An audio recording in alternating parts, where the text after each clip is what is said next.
Continuamos en Canal 6, Entre Ríos TV, nuevamente desde los estudios de Paraná.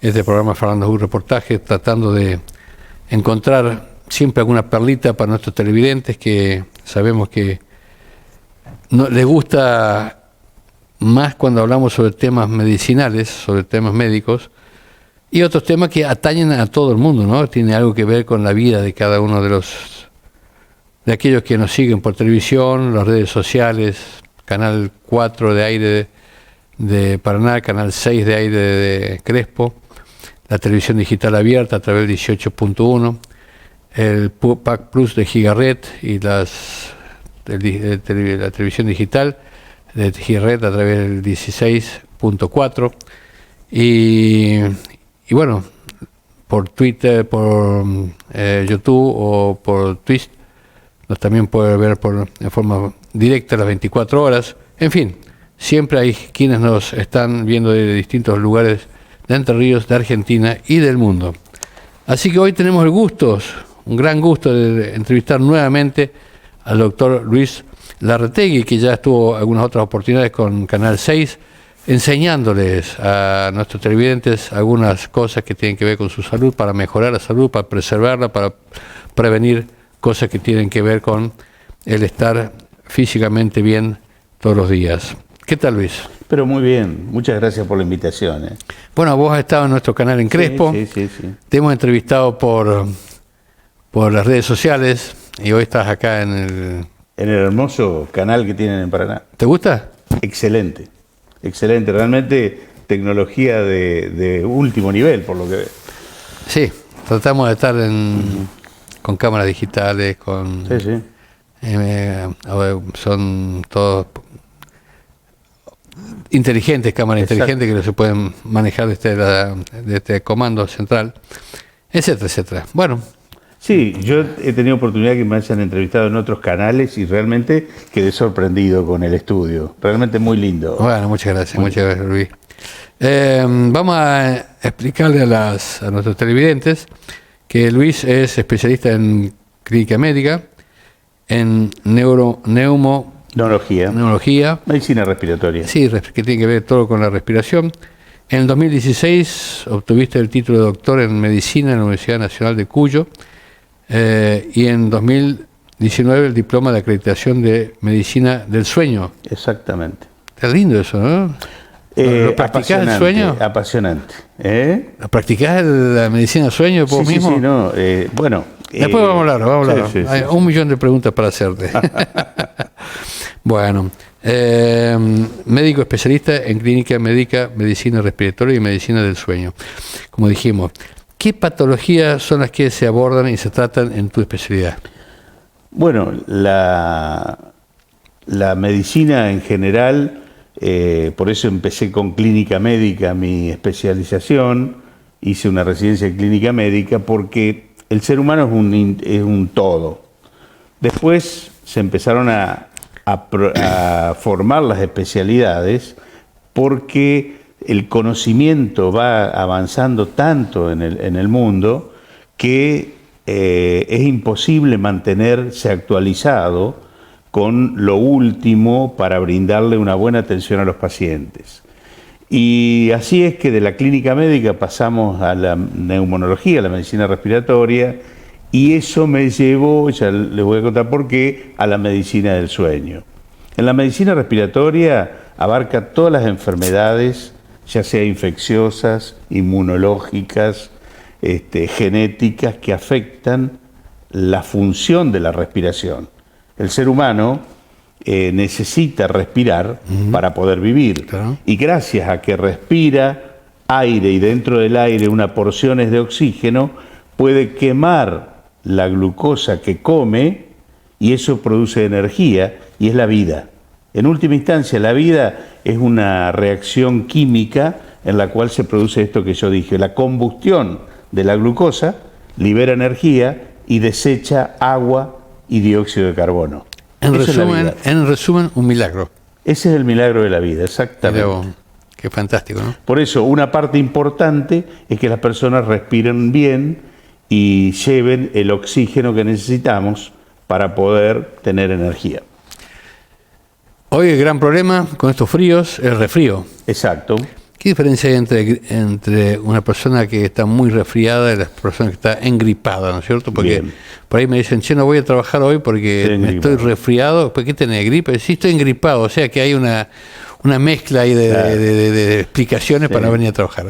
Bueno, las infecciones... Por supuesto, justificada, ¿no es cierto? Sí. Yo creo que la pandemia nos enseñó que cuando uno tiene una enfermedad contagiosa, debe quedarse en el ámbito de su casa para no contagiar, principalmente. Sí, eso nos enseñó la pandemia. Lo que te rodean no tienen defensa. Porque si tienen defensas, a veces sirven, a veces no sirven. Claro. Por eso, lo que vos me preguntabas son enfermedades virales. El virus del resfrío se llama rinovirus. Da un cuadro de un poquito de congestión nasal, estornudos, alguna febrícula, es decir, fiebre muy poquita, y en 2 o 3 días se pasa. La gripe es algo más severo, es un virus también, pero que enferma la vía respiratoria y puede producir neumonía y la muerte. Por eso es tan importante la vacuna contra la gripe. La gripe es un virus muy, muy agresivo. No hay mucha gente convencida de esto, ¿no?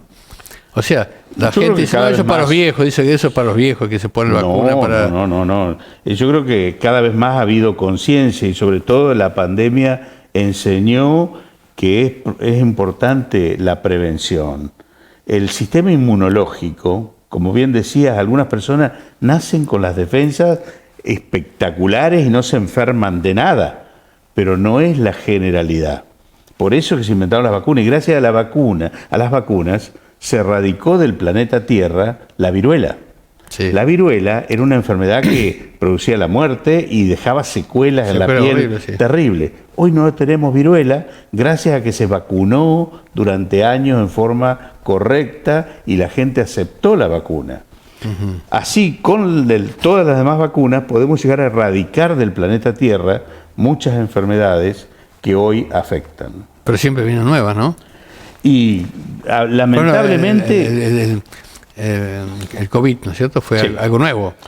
COVID fue totalmente nuevo. Coronavirus había, pero ¿Tu opinión es que eso fue fabricado, como decían en Londres, que bajo inclusive fue registrado la enfermedad y que después se expandió? Voy a tratar de ser lo más claro posible porque estamos ante una audiencia muy grande y puede malinterpretarse. Hay 2 o 3 versiones de que el virus fue una transmutación de un virus animal que pasó al ser humano. Y hay toda una cadena de explicaciones muy, muy bien documentadas y fundamentadas en la bibliografía que avalan esta teoría. Pero también hay que pensar que hace muchos años Estados Unidos tiene un laboratorio en Wuhan. Hay un convenio, porque China y Estados Unidos se pelean por un montón de cosas, pero trabajan en conjunto hace años. Sí. Y sobre todo lo científico. Ese laboratorio estadounidense en Wuhan llama la atención. Está en China, es donde empezó. Wuhan es la ciudad donde empezó la epidemia por coronavirus, la pandemia por coronavirus. Entonces, es muy sugestivo esto, porque esos laboratorios estudian armas biológicas, además de ayudar científicamente. Entonces, nos va a quedar la duda, creo que siempre, porque eso no creo que nadie lo pueda demostrar, salvo que el ser humano cambie, piense que eso está mal y que cambiemos la mentalidad. Pero Serrat lo dice en sus canciones, se arman hasta los dientes en nombre de la paz y trabajan con cosas que no tienen repuestos.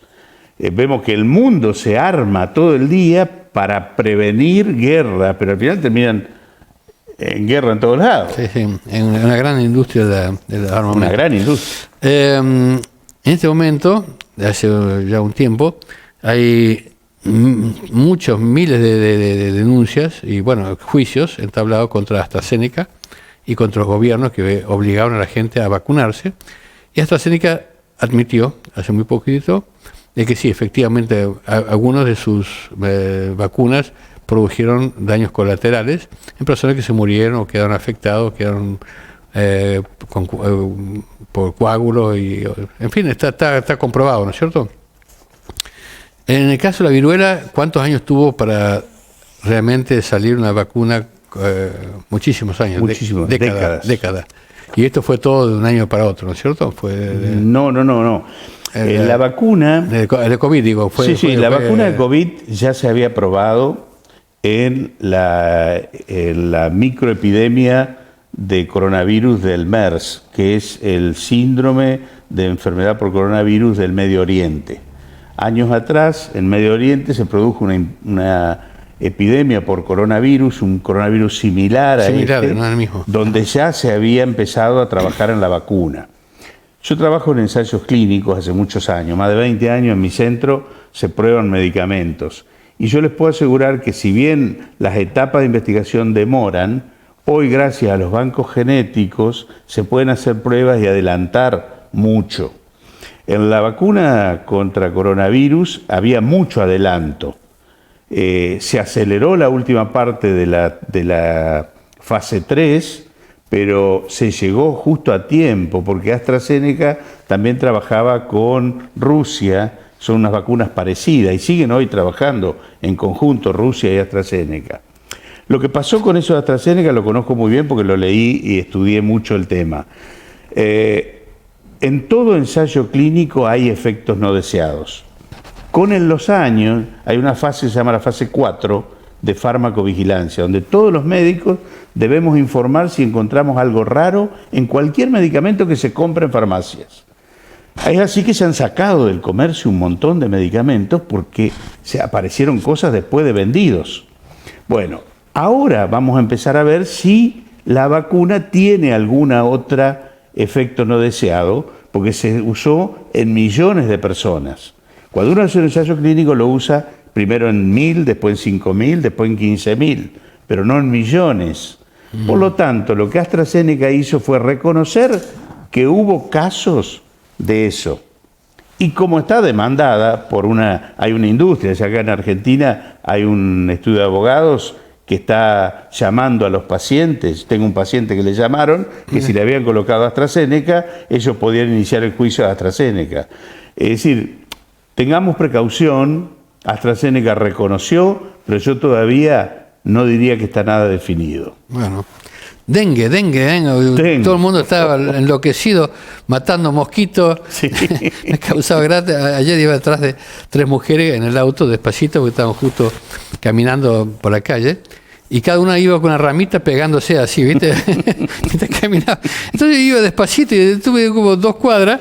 Vete a pegarse, pobrecita, ¿no? Sí. Para sacarse los mosquitos. Miles de billones de mosquitos en todo el país, ¿no? Viene frío y no se van. Increíble. Lo que ha hecho el cambio climático. Hace frío y tenemos mosquitos dentro increíble. Del auto. Entonces, y tengo empleados que han tenido dengue, ¿no? ¿Vacuna? Bueno, la vacuna ya está aprobada para personas, niños hasta los 16 años.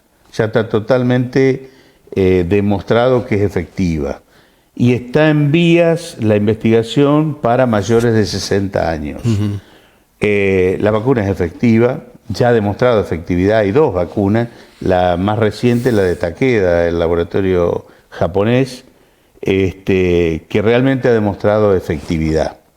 Yo creo que si nuestro país sigue con este cambio climático y vamos a tener dengue todos los años, la vacuna va a ser efectiva. Hoy la Organización Mundial de la Salud la indica en lugares donde hay dengue endémico. Se llama que ahí en ese lugar hay dengue todo el año. Entonces hay que vacunar a las personas para evitar... ¿Hace cuánto que existe el dengue?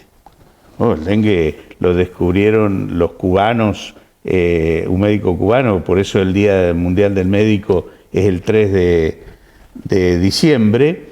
Él encontró que el mosquito era el que transmitía el dengue y la fiebre amarilla, hace años. No es una arma biológica, ¿no? No lo sé.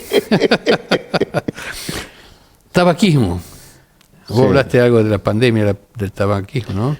El tabaquismo es una pandemia. El tema que es una pandemia que ahí sabemos quiénes son los causantes. Las tabacaleras.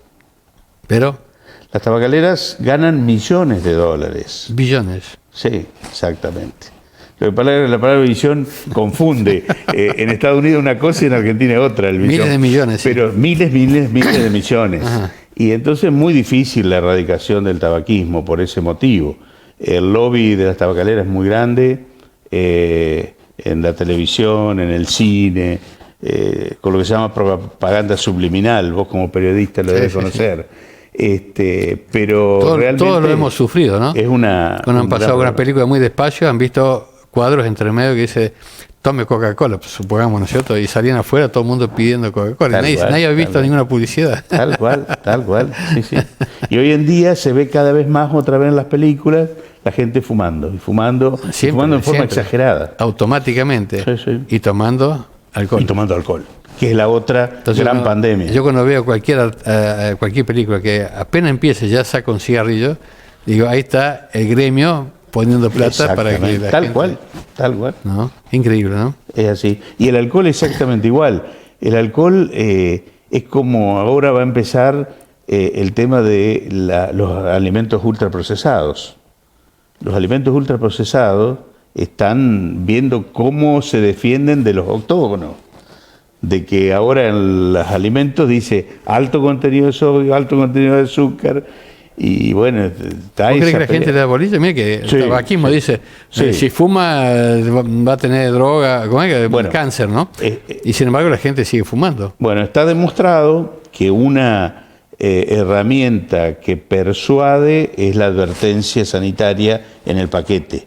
No todo el mundo lo hace, pero para que tengan una idea, está también demostrado y publicado que la indicación del médico o de cualquier personal de salud que diga usted debe dejar de fumar, hace que el 7% de las personas a las que se lo decimos deja de fumar por eso. ¿Sí? Si le agregamos la advertencia sanitaria, logramos un grupo más de personas. Y si aumentamos los impuestos, que es la gran discusión hoy en el Congreso, es por eso, de los impuestos al tabaco. Mucho ingreso de... Es que necesitamos aumentar más los impuestos al tabaco, porque necesitamos dinero para tratar las enfermedades que produce el tabaco. Entonces, quien quiere fumar tiene que pagar por eso. Sí. Porque algún día va a estar enfermo por el tabaquismo. Claro. Y lo va a tener que pagar el Estado. Sí. De alguna manera. O la obra social, o la prepaga, o la medicina estatal. Entonces, el impuesto al tabaco, el impuesto al alcohol, son necesarios para... lo que pasa es que hoy hablar de Estado es mala palabra, pero para que el Estado realmente cumpla con la función, hay que aumentar los impuestos en ese sentido. Antes de pasar a la cura del sueño, que me tiene fascinado ese tema. Yo duermo bastante poco, ¿no? Como Neustadt. Más o menos. Capaz que hemos tenido algo en común en ese sentido. Ajá. Lo he conocido personalmente a Neustadt. He estado con él. Mucha gente que nos ve ni sabe de qué estamos hablando, ¿viste? Bueno, fue uno de nos delata la edad. Sí. Un periodista que fue más allá de ser periodista, influyó en leyes, influyó en políticas del Estado, influyó en los políticos mismos, en cada uno de sus programas, en la década del 80, del 90. Y decía, yo duermo 3 horas. 4 horas. 4 horas era. Sí, 4 horas. Más o menos lo que duermo yo. Las drogas, Sí. porque también ahora vos ves cada vez más películas donde apenas te descuida está alguien Inhalando. aspirando una tira, como dice, una línea de cocaína. Sí. Aparte de marihuana, ¿no es cierto? Sí, las drogas ilegales, así se llaman, las sustancias ilegales, son ilegales por un montón de motivos, económicos y médicos.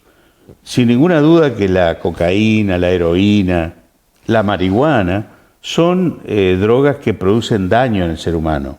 Son sustancias que a la larga producen daño. Por empezar, la marihuana, el solo hecho de inhalar el humo, es lo mismo que el tabaco.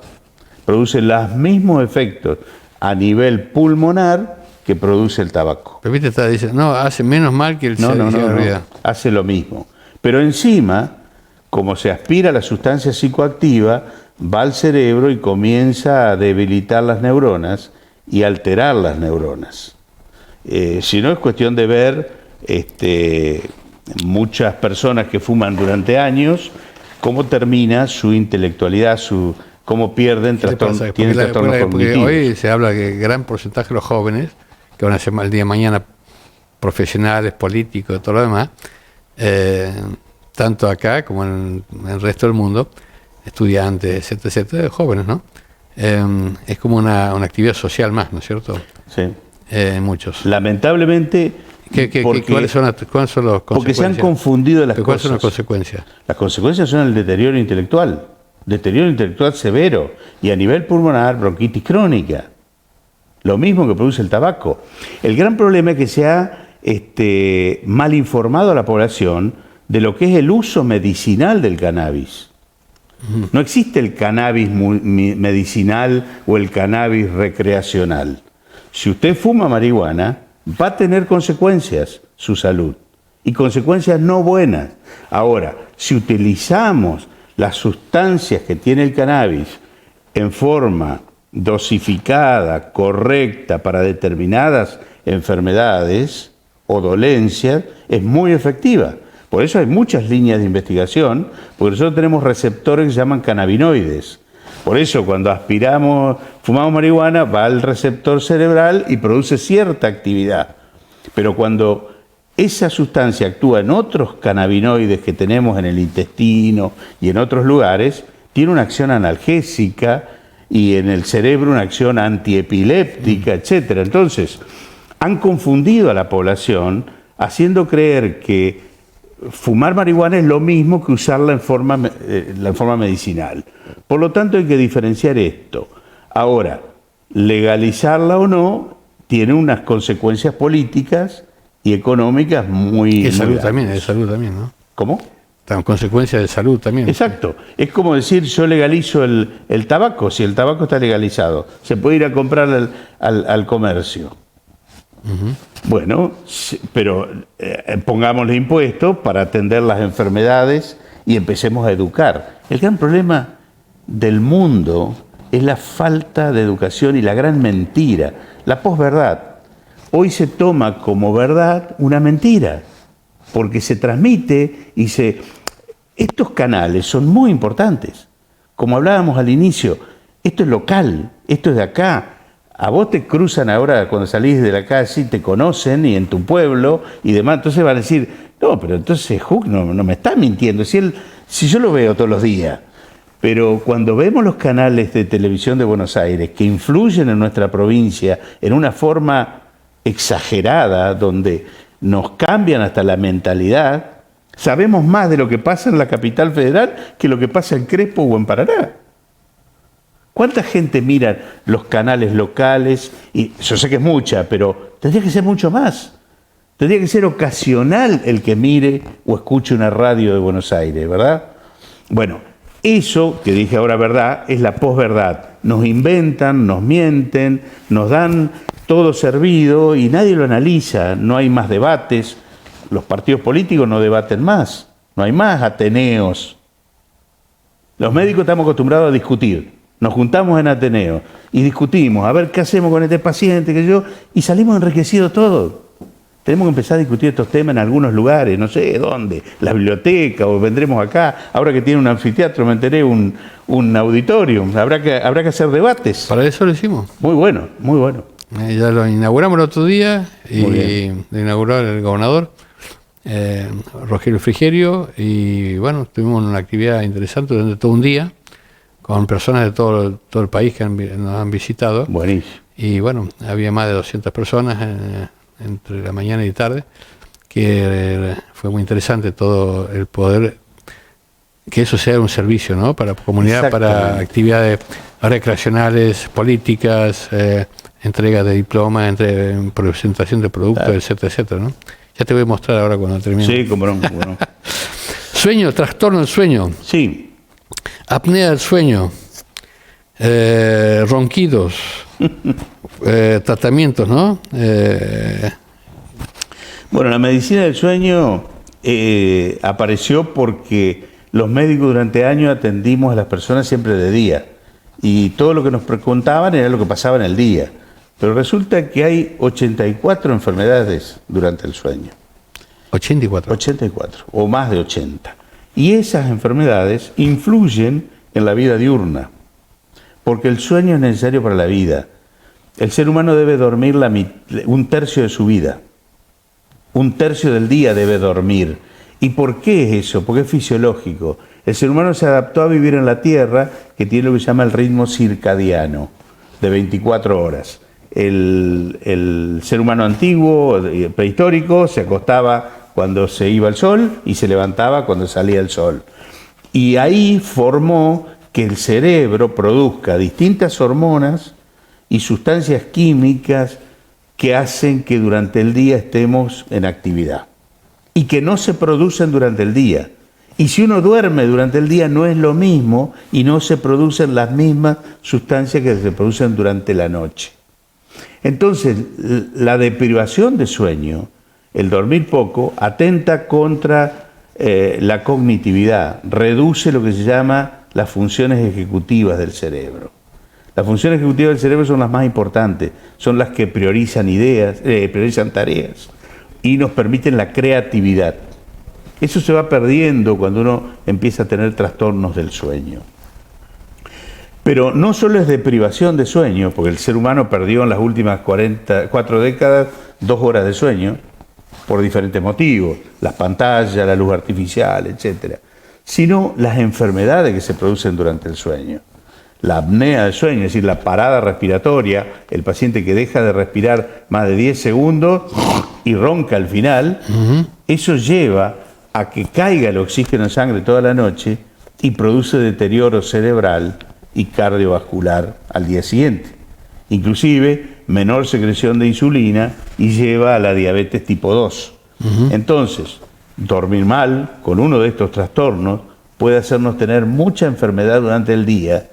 Y por eso siempre le decimos a los colegas, cuando vea a un paciente con hipertensión de reciente comienzo o que necesite 2 remedios para controlar la presión o porque tenga una diabetes que le apareció de golpe, sin antecedentes, pregúntele si ronca. Y si ese paciente ronca hay que estudiarlo, porque ahí está el problema. Los médicos no te preguntan eso, ¿no? Es difícil, estamos tratando de educar a los colegas en que pregunten. Claro, porque...